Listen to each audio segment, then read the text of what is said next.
तो आज हम लोग निमसेट 2023 का सॉल्यूशन करेंगे। उसके पहले ये थोड़ा सा एक लाइन देख लो।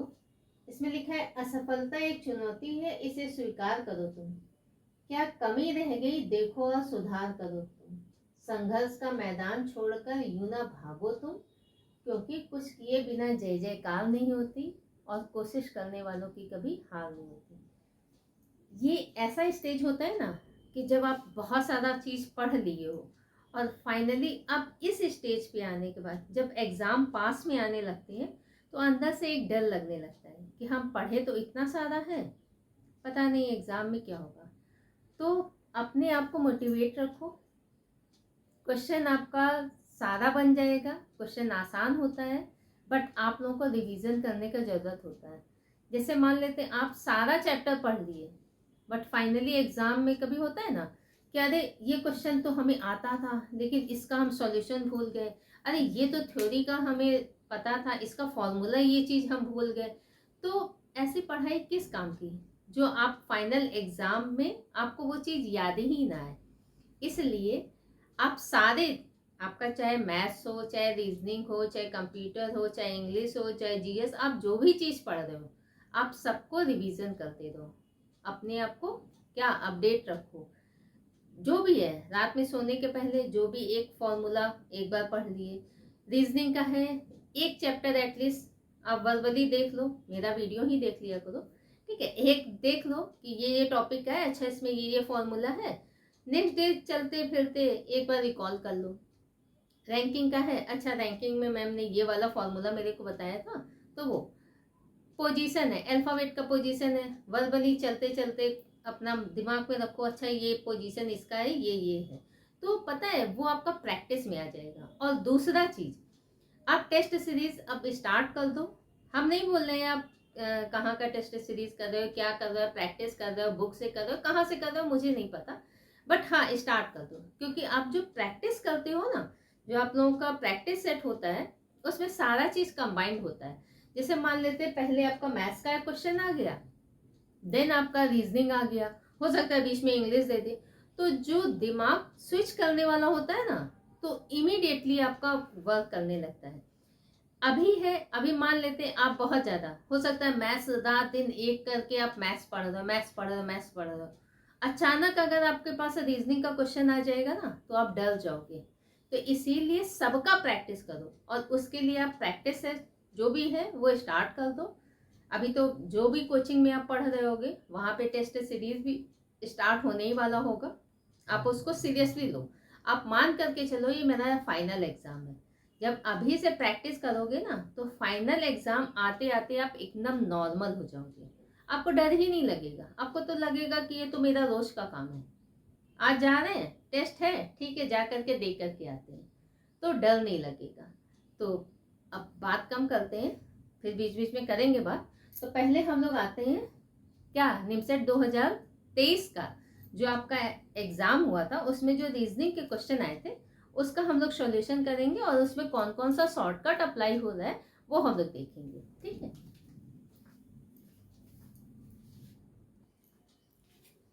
तो देखो पहला क्वेश्चन आपका ये था, बोल रहा है if 3 subtracted from the middle digit of each of the following number and then the position of the digit is reverse, then which of the following will be last digit of the middle number after they are arranged in descending order, ठीक है। तो इसमें आपका letter भी दे देता है, कभी letter का पोजीशन कर देता है, जनरली आपका नंबर देता है।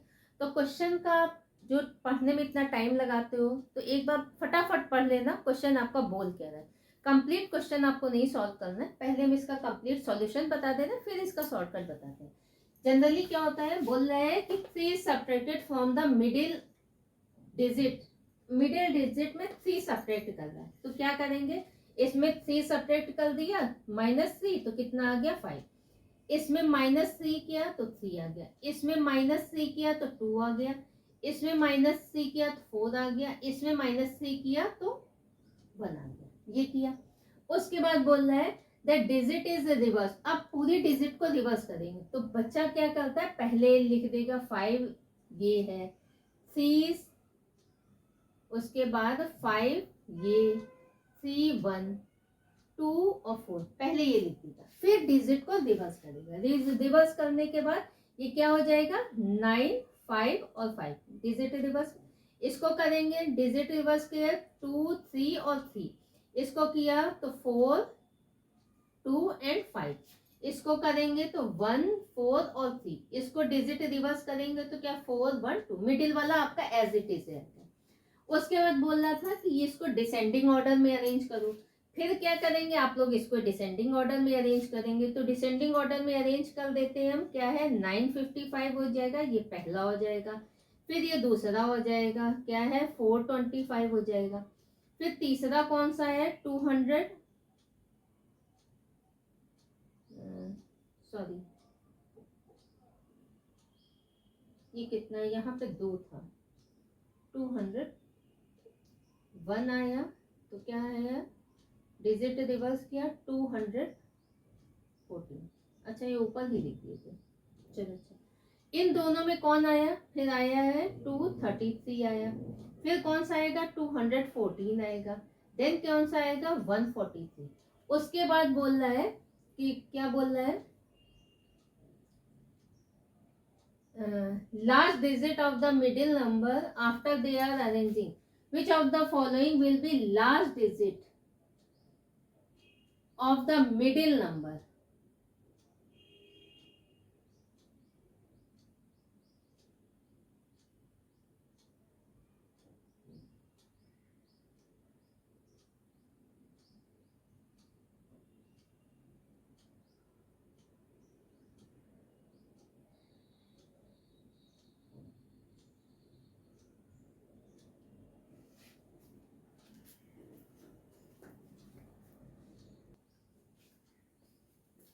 देखो यहाँ पे थोड़ा सा हम मिस्टेक कर दिए थे, यहाँ पे एज इट इज पहले लिख लेना, फिर उसके बाद बोल देते डिजिट रिवर्स करो, तो रिवर्स कर दिया। रिवर्स करने के बाद इसको बच्चा लोग रीअरेंज करेगा, रीअरेंज करने के बाद बोल रहा है which of the following will be last digit of the middle number after they are arrange in descending order.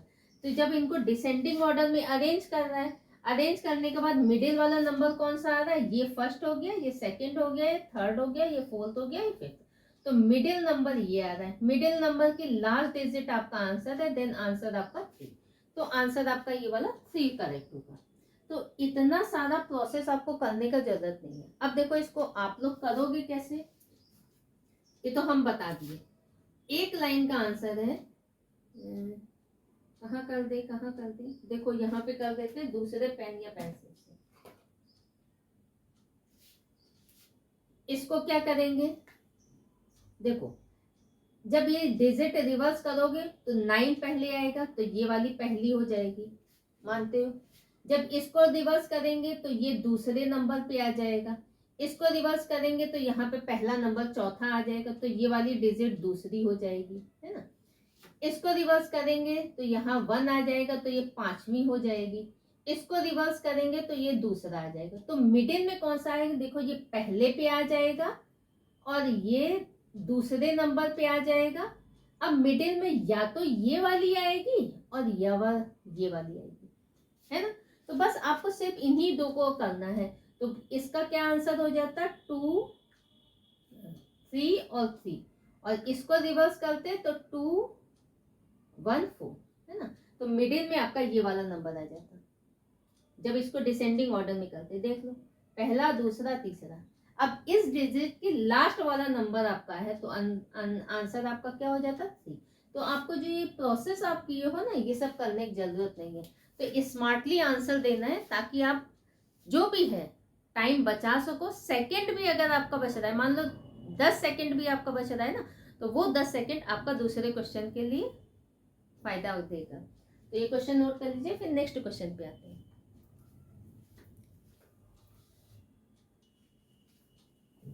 तो देखो नेक्स्ट क्वेश्चन पे आ रहे हैं। क्वेश्चन आपका बोल रहा है a sum of money distributed among 4 person PQRS in a proportion 2, 5, 4 और 3, ये प्रपोर्शन में दिया है। If Q get ₹2000 more than S, then what will be the total amount. Total amount आपको फाइंड करना है कितना है, प्रपोर्शन में दिया हुआ है। तो ज़्यादातर बच्चे लोग क्या करेंगे, उसको x मान लेंगे, फिर q का वैल्यू जो भी है कितने प्रोपोर्शन में इक्वल टू फिर x, उसके बाद प्लस 200 कर देंगे, x का वैल्यू सिंप्लीफाई करेंगे। तो ये सब काम आप नहीं करोगे। क्या किया है, किसको कुछ मनी है उसको इतने पर्सन में डिस्ट्रीब्यूट किया गया है, तो वो पर्सन कौन है, P Q R और S, ठीक है। और इनका प्रपोर्शन क्या दे दिया है, 2:5:4:3, ये दे दिया गया। बोल रहा है Q get 2000 rupees more than S. अच्छा, Q को है 2000 रुपीज ज्यादा मिल रहे हैं। अच्छा, Q और S में देखो कितने का अंतर है, Q और S में, इसमें कितने पार्ट का अंतर है, 2 पार्ट का अंतर है। तो क्या हो गया, 2 यूनिट किसके बराबर हो गई, 2000 रुपए, क्योंकि 2000 ज्यादा है। तो 1 यूनिट का निकाल लो, 1 यूनिट किसके बराबर होगी, 1000 की। तो ये टोटल कितनी यूनिट है, 2 + 5 + 4 + 3, तो कितना हो गया, 5 5 5 10 10 4 14, तो ये 14 यूनिट हो गई, 14 पार्ट हो गए, ठीक है। तो ये 14 पार्ट इसकी वैल्यू कितनी हो गई, 14 पार्ट की वैल्यू कितनी हो गई, तो 40,000। तो आंसर आपका ये वाला करेक्ट है। आप x का भी वैल्यू पुट करके आंसर फाइंड कर सकते थे, लेकिन उसमें हमें लग रहा है थोड़ा टाइम ज्यादा लगेगा, आपको टाइम बचाना है। तो आंसर आपका ये भी है, आप ये भी नोट कर लीजिए क्वेश्चन।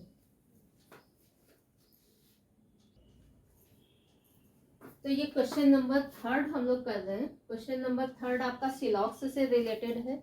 हम क्लास में आपका 150 मेथड बताते हैं, तो हम इसी के अकॉर्डिंगली आपका करेंगे भी, क्योंकि मेरा जो वीडियो पड़ा हुआ है यूट्यूब चैनल पे वो भी 150 मेथड से ही हम एक्सप्लेन किए हैं। वो ज़्यादा इजी है एज कम्पेयर टू आप वेन डायग्राम। वेन डायग्राम आप बनाओगे तो बहुत सारा बोलोगे कि ये पॉसिबल केस, ये पॉसिबल केस। तो अब हमें लगता है इससे स्मार्टली आप आंसर कर सकते हो। तो हमें ऐसा लग रहा है, आपका अपना मर्जी, आप जिससे भी करना चाहो, आंसर आपका सेम आना चाहिए। तो देखो मोस्ट है मैनी है, हम बताते भी है। इसका वैल्यू कितना होता है, 50 और 50। ये कितना है, 50 और 50। हमें कंक्लूजन किस में चाहिए, स्टूडेंट और बॉय में। स्टूडेंट और बॉय यहाँ है, तो सम का वैल्यू कितना होता है, 50 और 50। देखो स्टूडेंट का वैल्यू 50 है, 50 में हम 50 रुपए खर्च कर सकते हैं, ठीक है। बॉय का वैल्यू कितना है, बॉय का वैल्यू भी आपका 50 है, 50 में 50 हम खर्च कर सकते हैं। ये स्टेटमेंट कौन सा है आपका, पॉजिटिव, और ये भी कंक्लूजन कौन सा है, positive. If statement is positive then conclusion must be positive. अगर आपका स्टेटमेंट पॉजिटिव है तो कंक्लूजन भी आपका पॉजिटिव ही आएगा। अगर स्टेटमेंट आपका निगेटिव है देन कंक्लूजन भी आपका निगेटिव ही आएगा। तो ये स्टेटमेंट पॉजिटिव था, कंक्लूजन भी पॉजिटिव आ रहा है, पहला चीज। दूसरा, वैल्यू पुट करके देखेंगे। मेरे पास अगर 100 रुपए है, 100 में हम 50 खर्च कर सकते हैं, 100 में 100 खर्च कर सकते हैं। लेकिन अगर मेरे पास 50 रुपए है, 50 में हम 100 रुपए खर्च नहीं कर सकते। तो पहला वाला कंक्लूजन आपका सही हो गया। दूसरे में आ रहा है टीचर और स्टूडेंट। स्टूडेंट यहाँ है, टीचर यहाँ है, इट मीन्स हमको दोनों स्टेटमेंट को कंबाइन करना होगा, तब मेरा आंसर आएगा। दोनों स्टेटमेंट को कंबाइन करने के लिए हमें बॉय देखना है, दोनों में एक कॉमन टर्म होना चाहिए। तो दोनों में कॉमन टर्म आपका क्या है, बॉय है। बॉय में वैल्यू आपका कितना है, 50। जबकि हम बोले हैं कि जब भी आप दो स्टेटमेंट को कंबाइन करोगे तो कंबाइन करने पे कॉमन टर्म में किसी भी एक प्लेस पे आपका वैल्यू कितना होना चाहिए, 100 होना चाहिए। तब दोनों स्टेटमेंट को आप कंबाइन कर सकते हो और इससे कोई कंक्लूजन ट्रेस कर सकते हो, अदरवाइज कोई कंक्लूजन ही नहीं ट्रेस होगा। तो इसमें तो हम यहीं से पहला ही स्टेप मेरा रिजेक्ट हो गया, हम इन दोनों से कोई कंक्लूजन ट्रेस नहीं कर सकते। तो सेकंड वाला मेरा कंक्लूजन गलत है। देन आंसर आपका है ओनली फर्स्ट फॉलोज। अब अगर मान लो 100 होता तब फिर हम आगे का स्टेप देखते, तो वो आप मेरा सिलॉक्स वाला वीडियो देख लीजिएगा, आपको कंसेप्ट क्लियर हो जाएगा। हम यहाँ पे आपके क्वेश्चन सॉल्यूशन करा रहे हैं। तो नेक्स्ट क्वेश्चन पे आते हैं, ये भी नोट कर लीजिए। तो नेक्स्ट क्वेश्चन ये आपका रैंकिंग टेस्ट से रिलेटेड है। रैंकिंग में आपका 2-3 टाइप के क्वेश्चन आते हैं। जैसे एक आपका ये कंपैरिजन से रिलेटेड, अभी इसका भी वीडियो हम अपलोड करेंगे। बाकी आपका रहेगा रैंकिंग का पार्ट 1 हम अपलोड कर ही दिए, आप लोग देख लीजिएगा। अभी हमें ओवरलैपिंग केस अपलोड करना है, एग्जैक्टली मिडिल वाला कंसेप्ट वो भी अपलोड करना है। तो बहुत सारा अभी उसका पार्ट रह गया, ये भी उसका एक पार्ट है, ये भी अभी अपलोड करेंगे। फाइनली हम लोग इसमें आते हैं क्वेश्चन में। क्वेश्चन नंबर 4 है, श्वेता, यामिनी, पूजा एंड राखी आर सिस्टर। ठीक है भाई, 4 सिस्टर है। आपको क्वेश्चन जल्दी पढ़ना है, मेरे जैसा आराम आराम से नहीं पढ़ना है। Yamini is older than at least 2 of her sister. Yamini जो है 2 सिस्टर से बड़ी है, कम से कम 2 सिस्टर से, हो सकता है 3 से बड़ी हो, बट कम से कम 2 सिस्टर से तो बड़ी है। ये स्टार्ट करने में इसमें मजा नहीं आएगी। देखो, Pooja is younger than Rakhi, who is, अच्छा ये हु किसके लिए यूज होता है, ये आपका नियरेस्ट वन के लिए यूज होता है। जब भी आपका 3% में इंफॉर्मेशन होगा तो जो नियरेस्ट वन होगा उसके लिए हु है, हुम है। जब अभी हम इस टाइप का क्वेश्चन कराएंगे तो उसको वहां पे एक्सप्लेन कर देंगे। तो क्या है, पूजा इज यंगर देन राखी, तो यहाँ लिख दो पूजा। आप पूरा नाम नहीं लिखना, आप पी लिखना। Pooja is younger than Rakhi, R लिख देना। ठीक है, हम तो पूरा लिखेंगे। हु इज नॉट ओल्डेस्ट, अच्छा सबसे, राखी जो है, राखी सबसे ओल्डेस्ट नहीं है। 1 2 3 4 पर्सन है। हम ऑर्डर आपका ये ले रहे हैं, ये सबसे बड़ा, ये सबसे बड़ा, ये इससे छोटा, ये इससे छोटा, इससे छोटा। तो यहाँ पर राखी तो आएगी नहीं। ठीक है, अब बोला है Shweta is older than Pooja, but देखो कंजंक्शन यूज हो रहा है इसमें, बट ये बट किसके लिए इंफॉर्मेशन है, श्वेता के लिए। बोल रहा है श्वेता इज ओल्डर देन पूजा, कहाँ पे कर दे रहे हैं भाई, यहाँ पे कर देते हैं। Shweta, Shweta is older then, Shweta older है, किससे ओल्डर है, पूजा से। बट कंजंक्शन यूज हो रहा है, इट मींस इंफॉर्मेशन आपका किसके लिए, first person of the statement कौन से, श्वेता। तो श्वेता यंगर है, किससे यंगर है, राखी से। जब इन 2 स्टेटमेंट को कंबाइन करेंगे, देखो दोनों में पूजा, दोनों में राखी, जब इसको हम कंबाइन करेंगे तो मेरा स्टेटमेंट क्या आएगा, राखी,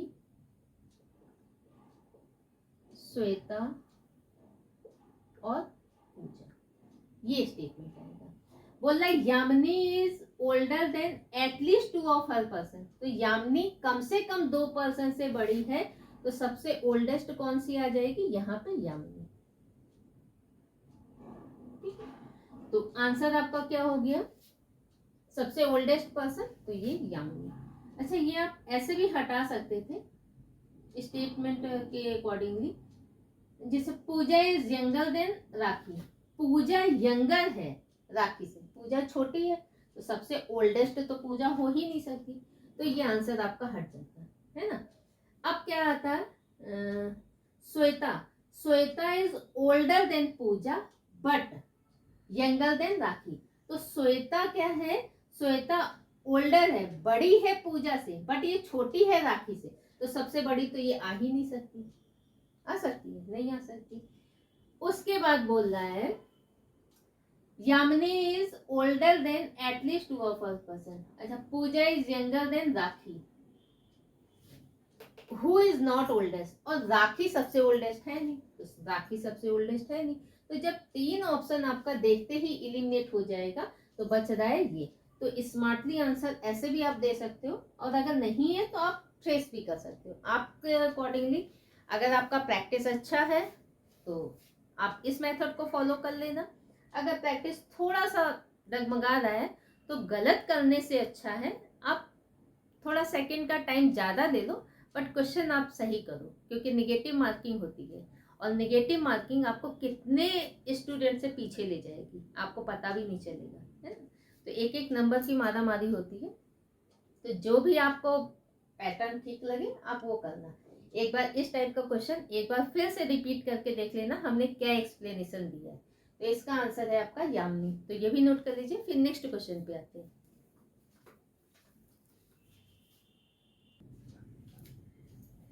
तो ये तो आपका आसान क्वेश्चन है, ये एनालॉजी का से रिलेटेड क्वेश्चन है। बुक, पब्लिशर, फिल्म, देन कौन सा आपका ऑप्शन है, कौन सा ऑप्शन है सही, बिल्कुल सही। देखो बुक कौन पब्लिश करता है, पब्लिशर, देन फिल्म, तो इस ऑप्शन में कौन सा है, देन आंसर आपका प्रोड्यूसर, तो राइट आंसर आपका ये। तो देखो इसमें कितना लगा, मुश्किल से 2 सेकंड। तो ऐसे भी क्वेश्चन आपके आ जाएंगे जो आपका टाइम बचा देंगे। तो ये टाइम आप दूसरे क्वेश्चन के लिए सेव करके रखना। ऐसा नहीं है इसमें भी बहुत टाइम दे रहे हो, तो वो गलती नहीं करना। चलो ये भी नोट कर लो। नेक्स्ट क्वेश्चन है आपका डायरेक्शन टेस्ट का। तो डायरेक्शन टेस्ट में देखो, पहले हम बेसिक रूल बता दे रहे हैं, इसके बाद इसका शॉर्टकट बता देंगे।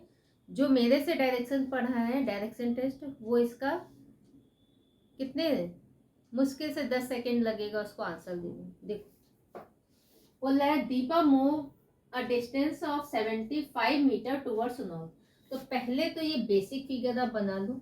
ये बेसिक फिगर होता है, ये नॉर्थ है, ये ईस्ट है, और ये साउथ है, और ये वेस्ट है। Deepa move a distance of 75 metre towards north. तो ये ले लेते डिस्टेंस 75 मीटर। उसके बाद बोल रहा है C then turn to left and walking for about 25। तो लेफ्ट टर्न होता है, लेफ्ट होता है एंटी क्लॉकवाइज, और राइट टर्न होता है आपका क्लॉकवाइज। तो लेफ्ट टर्न ले ली, इट मीन्स एंटी क्लॉकवाइज, और कितना डिस्टेंस चल रही 25। तो ये 25 ले लिया। उसके बाद बोल रही है turn left again and walk 80 metre. फिर लेफ्ट टर्न ली, लेफ्ट एंटी क्लॉकवाइज डायरेक्शन, और 80, ये 75 है तो ये पहुंच गई 80। ठीक है। Finally she turns to right an angle of 45। अब ये राइट टर्न ले रही है, राइट इट मीन्स क्लॉकवाइज, यहाँ है ना राइट क्लॉकवाइज, और एंगल कितना है 45 डिग्री। देखो यहाँ है तो एंगल कितना है 45। ये इसी को और एक्सटेंड कर दो, ये तो आपको समझ नहीं, ये नॉर्थ है, ये ईस्ट है, ये साउथ है, ये वेस्ट है। तो यहाँ से 45 इसने टर्न लिया। ये जो रहता है ना बीच का, ये 45 होता है, तो राइट टर्न ले लिया। तो बोल रहा है in his direction was she moving finally. तो करंट में वो किस डायरेक्शन की ओर मूव कर रही है, तो ये आपकी साउथ है और ये वेस्ट है। तो ये डायरेक्शन आपकी आ गई साउथ वेस्ट है। तो राइट आंसर आपका ये वाला है। तो बेसिक फिगर आपका ये है। बट हम कैसे करेंगे, हम आपको क्लास में भी बताए हैं, जब भी क्वेश्चन में आपका वर्डिंग हो which direction was she moving finally या फेसिंग फाइनली, तो हम लोग क्या करते थे, लेफ्ट राइट याद आ गया होगा, है ना। तो देखो पहले क्या है, किस डायरेक्शन में वो चली, नॉर्थ। तो यहाँ पे लिख लो आप नॉर्थ। नॉर्थ के बाद सी टर्न लेफ्ट, उसने लेफ्ट टर्न लिया, and after turning 25 metre turn left again. फिर उसने लेफ्ट टर्न लिया and walk 80 metre, and finally she turns to right an angle of 45। Right turn लिया और एंगल कितना चला 45 डिग्री। तो देखो हम बोले थे एक लेफ्ट एक राइट कैंसिल आउट होकर के सेम डायरेक्शन आ जाता है। यहाँ नॉर्थ प्लस 2 लेफ्ट है, जब नॉर्थ के बाद 2 लेफ्ट होगा तो ये ईस्ट आ जाएगा, और ये क्या आ जाएगा साउथ, है ना, मानते हो। तो ये आ गया आपका साउथ। अब साउथ के बाद आपको राइट टर्न लेना है, और कितना एंगल 45। ये राइट साउथ है, साउथ के बाद राइट टर्न लेंगे मतलब क्लॉकवाइज, है ना, साउथ के बाद राइट टर्न, तो क्लॉकवाइज, तो एंगल आपका क्या आ जाएगा, और टर्न कितना लेना 45। तो आंसर आपका आ जाएगा राइट टर्न लेना है, और वो भी 45। तो डायरेक्शन आपकी आ जाएगी साउथ वेस्ट डायरेक्शन। तो जो हमसे डायरेक्शन टेस्ट पढ़े हैं वो इस मेथड को शायद फॉलो करके आंसर देंगे, बाकी आप लोग इस मेथड को फॉलो करेंगे, है ना। हो सकता है आगे और भी टर्न करा देता। तो इसका आंसर है आपका साउथ वेस्ट। तो ये भी नोट कर लीजिए।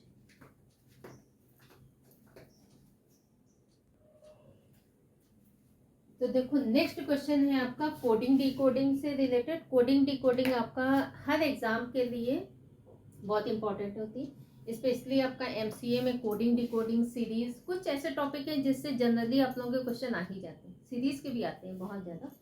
तो इसमें क्या है, for security reason a bank manager decided to corrupt the account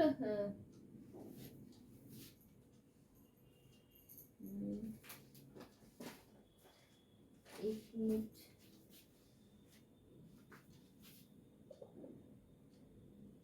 ठीक है, correct the account number in there in the server. If the account number this is coded as this one, then इसका code आपको पता चलेगा।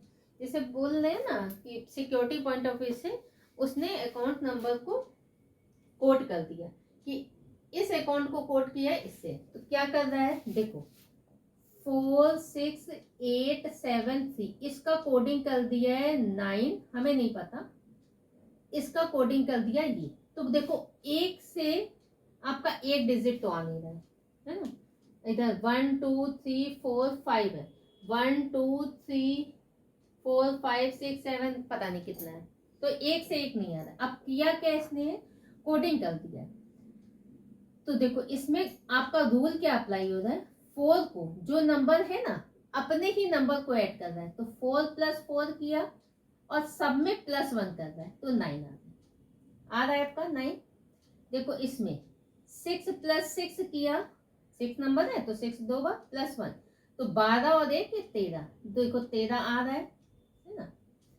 इसमें किया 8 + 8 16 +1 17, देखो 17 भी आपका आ रहा है। 7 + 7 और +1 14 1 15, देखो 15 भी आ रहा है। 3 + 3 6 + 1 7, तो 7 भी आ रहा है ना। तो इसका कोडिंग आपको फाइंड करना है, तो आपको स्मार्टली आंसर देना है 52191।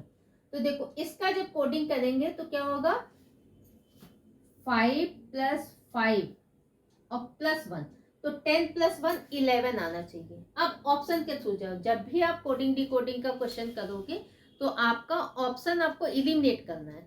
कभी कभी आपका डायरेक्ट एक ही आप स्टार्ट करोगे आपका आंसर आ जाएगा, जैसे इस क्वेश्चन में हुआ है। तो ये क्या हुआ 11, तो 11 इसमें नहीं है, इसमें नहीं, इसमें नहीं, इसमें है, देन राइट आंसर आपका ये। आपको कंप्लीट ऑप्शन नहीं चेक करना है, जैसे इसको हम कोड भी कर दे दें, कोड यहाँ पे कर दे दें 5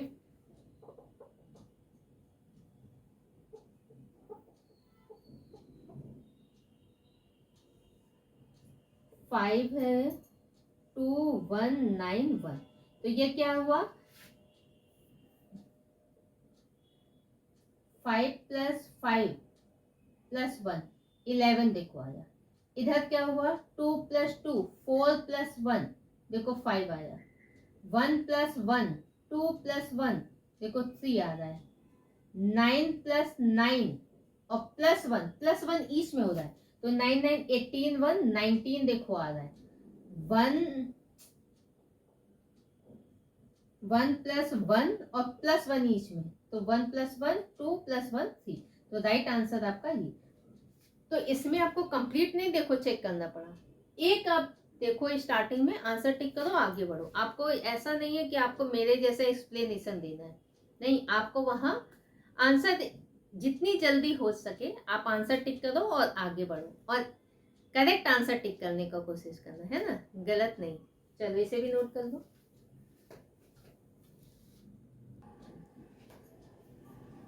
तो आज हम इतना ही रखते हैं, इसका पार्ट 1 अभी हम बना दे रहे हैं, पार्ट 2 पार्ट 3 हो सकता है 3 पार्ट में आप लोगों का कंप्लीट हो, तो आप लोग जरूर देख लीजिएगा, क्योंकि इसके जो नेक्स्ट क्वेश्चन रहेंगे वो भी हम कैसे स्मार्टली आंसर देंगे तो वो भी आपको सीखना है। तो वीडियो ज़्यादा लंबा हो जाएगा, फिर उसके बाद कोई उतना ध्यान से देखेगा भी नहीं, तो आप लोग ये देख लीजिएगा क्वेश्चन। नेक्स्ट इसका पार्ट 2 और पार्ट 3 भी हम जल्दी ही बनाएंगे। तो और जिसने भी मेरे चैनल को सब्सक्राइब नहीं किया है तो प्लीज़ सब्सक्राइब कर लीजिएगा, नोटिफिकेशन ऑन कर लीजिएगा, और वीडियो को लाइक और शेयर कर दिया करो। उससे क्या होता है ना, आप लोग जब कमेंट डालते हो या लाइक देखते हैं तो हम भी मोटिवेट होते हैं। जैसे आप लोगों का एग्ज़ाम क्वालिफाई करके आप ना खुश होते हो, ऐसे ही हम अपने चैनल को आगे प्रोग्रेस मतलब ऊंचाइयों पे बढ़ता हुआ देख करके हम भी खुश होते हैं, क्योंकि जो मेरा गोल है एटलीस्ट हम वहाँ तक पहुँच तो रहे हैं ना। तो फिर नेक्स्ट मिलते हैं अगले वीडियो में।